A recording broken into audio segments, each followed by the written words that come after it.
নমস্কার, আমি শুভাশিস ব্যানার্জি।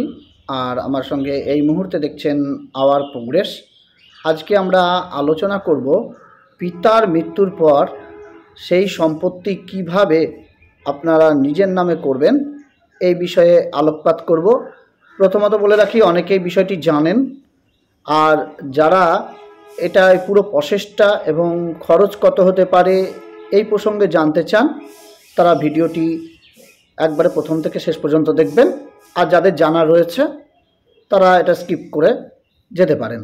যাই হোক, আজকে যে ভিডিওটি আমরা শুরু করেছি, প্রথমে বলে রাখি যে এটা কিন্তু আপনার প্রত্যেকের সমস্যা।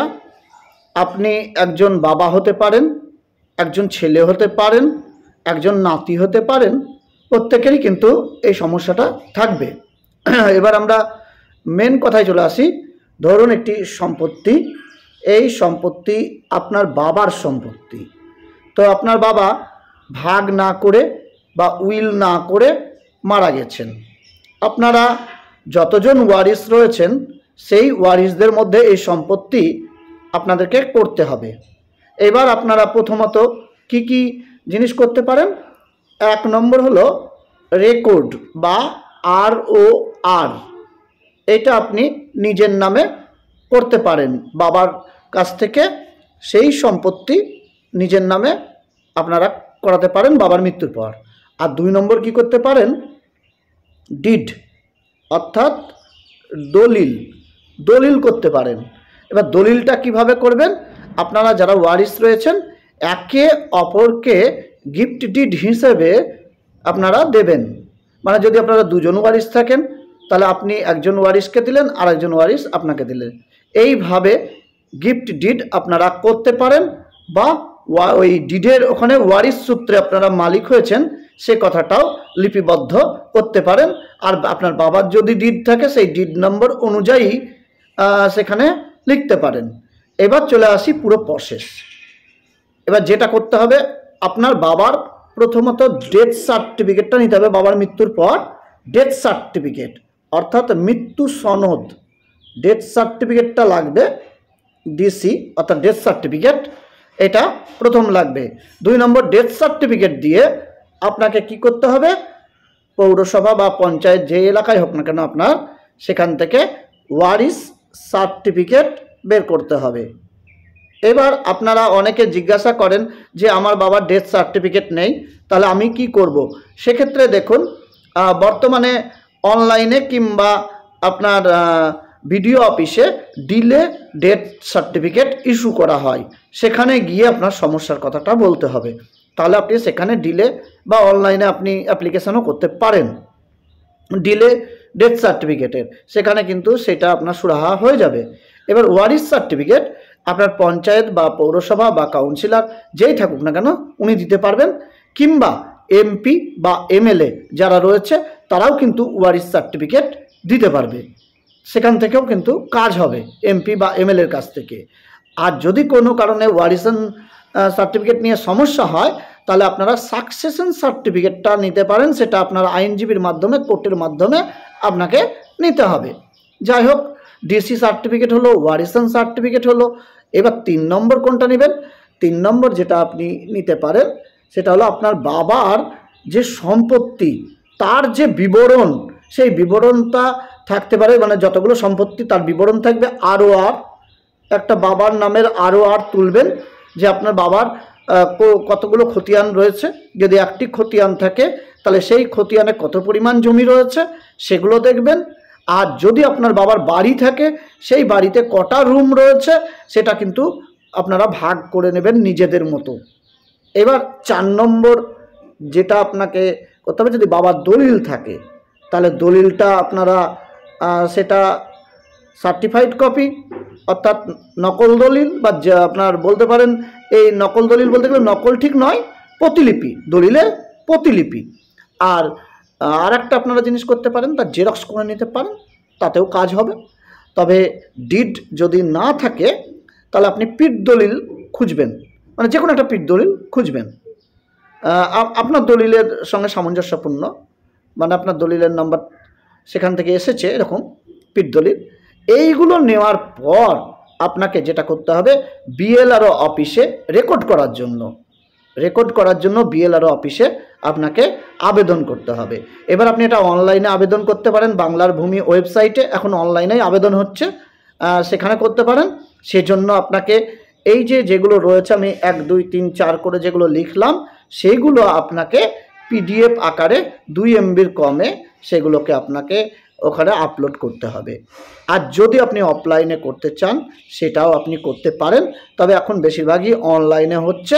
এবার আপনি যখন অ্যাপ্লিকেশনটা করলেন, অ্যাপ্লিকেশন করার পর ওনাদের কাছ থেকে একটা হিয়ারিং ডেট আসবে। হিয়ারিং ডেটের আগে আরআই অফিস থেকে ইনকোয়ারিতে আসবে। আরআই অফিস থেকে ইনকোয়ারি হবে যে আপনি সঠিক ওয়ারিশ কিনা। এইটা যাচাই করার জন্য আপনার যে কেওয়াইসি ডকুমেন্ট এই ফর্মের সঙ্গে আপনাকে সাবমিট করতে হবে। কেওয়াইসি ডকুমেন্ট মানে আপনারা জানেন Aadhaar card, voter card, PAN card, এগুলোই হলো কেওয়াইসি ডকুমেন্ট। এবার এইগুলো যখন আপনি সাবমিট করলেন আরআই অফিস থেকে আপনার বাড়িতে ইনকোয়ারির জন্য আসবে। এইবার ইনকোয়ারি আসার পর আপনাদের পুরো কতজন ওয়ারিশ সেগুলো ওনারা যাচাই করবেন, আপনার সম্পত্তিটা কতটা সেটা যাচাই করবেন। তারপরে ওনারা আপনার প্রতিবেশীর কাছে জানতে চাইবেন যে আপনি সঠিক ওয়ারিশ কিনা বা আপনারা কয় ভাই বোন সেটা জানতে চাইবে আরআই অফিসার। এবার তারপরে কি হবে যে আরআই অফিসার 2 জন আপনার প্রতিবেশীর সাক্ষী নেবে, যাদের কাছে জানলো তাদের ভোটার কার্ড নেবে, ভোটার কার্ডের জেরক্সটা নেবে। তাদের ভোটার কার্ডের জেরক্স নিল, জেরক্স নেওয়ার পর আরআই তাদেরকে একটি ফর্মে সই করাবে, মানে সাক্ষী হিসাবে যে প্রতিবেশী যারা রয়েছে তাদেরকে।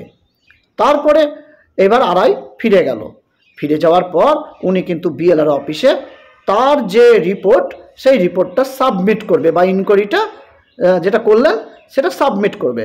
এবার বিএলআরও অফিসে যদি আরআই সন্তোষজনক রিপোর্ট পেশ করে বা ইনকোয়ারি পেশ করে তাহলে আপনার যে রেকর্ড নিজের নামে হয়ে যাবে, সেক্ষেত্রে আপনার কোনো অসুবিধা হবে না।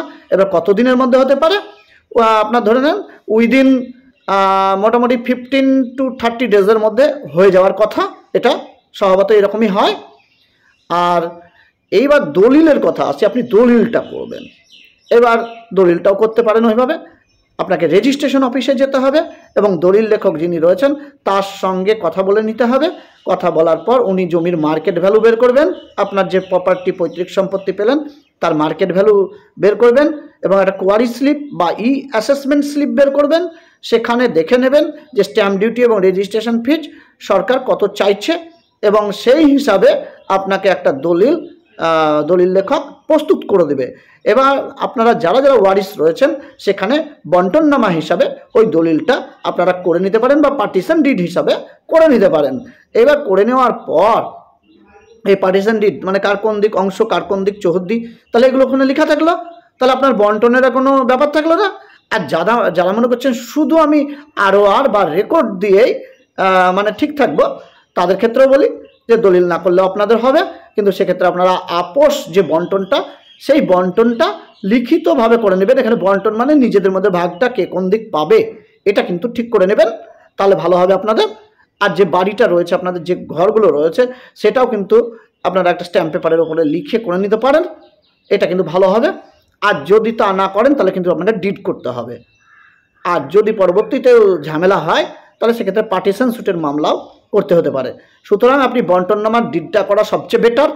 আর তা যদি সম্ভব না হয় তাহলে ROR যে রেকর্ডটা উঠলো সেই অনুযায়ী আপনারা একটা আপোষ বন্টন করুন, অর্থাৎ নিজেদের মধ্যে বন্টন করে নেন এবং সেটা লিখিত আকারে রাখুন যাতে একে অপরের প্রতি পরবর্তী সময়ে দোষারোপ না করতে পারে। তবে যাই হোক, আজকের ভিডিওতে এইটুকু আলোচনা করলাম। এইবার আরেকটা কথা বলি, আপনারা খরচটা জানতে চান যে খরচ কীরকম।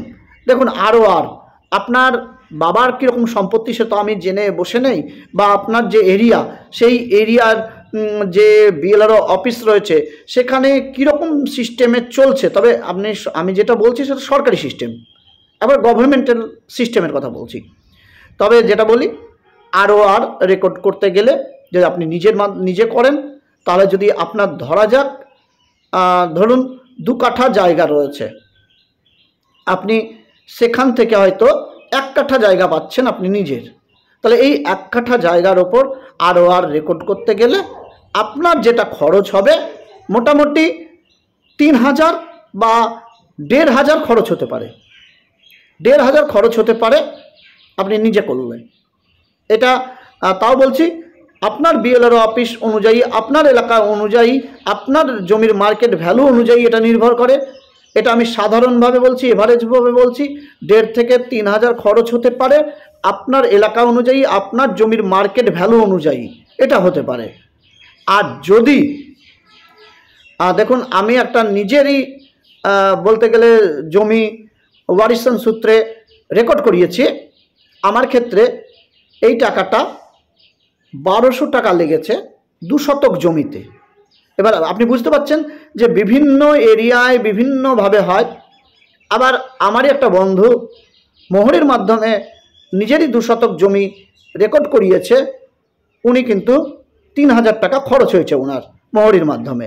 এগুলো পুরো আপনার জমির মার্কেট ভ্যালুর উপর নির্ভর করে, সুতরাং এভাবে বলা যায় না। আর দলিলের কথাটা বলে দিই, দেখুন দলিল এখন 2 প্রকার রয়েছে, সেল ডিড আর গিফট ডিড। সরকার সেল ডিডের প্রতি মনোযোগী, কারণ সেখান থেকে রেভিনিউ জেনারেট হয় বেশি। আর গিফট ডিড যেটা রয়েছে মার্কেট ভ্যালু 0.5% আপনার এখানে স্ট্যাম্প ডিউটি লাগে, আর মার্কেট ভ্যালুর 1% রেজিস্ট্রেশন ফিজ লাগে। এবার আপনার জমির মার্কেট ভ্যালু তো আমি এই মুহূর্তে বলতে পারবো না, সুতরাং আপনাকে WB রেজিস্ট্রেশনে গিয়ে আপনার মার্কেট ভ্যালু দেখে সেখানে স্ট্যাম্প ডিউটি রেজিস্ট্রেশন ফিজ কত লাগছে সেটা আপনি নিজেই দেখে নিতে পারবেন। যাই হোক, ধন্যবাদ ভিডিওটি দেখার জন্য। আমি শুভাশিস ব্যানার্জি আজকের মতো বিদায় নিচ্ছি, আবার পরবর্তী সময়ে আপনাদের সঙ্গে দেখা হবে।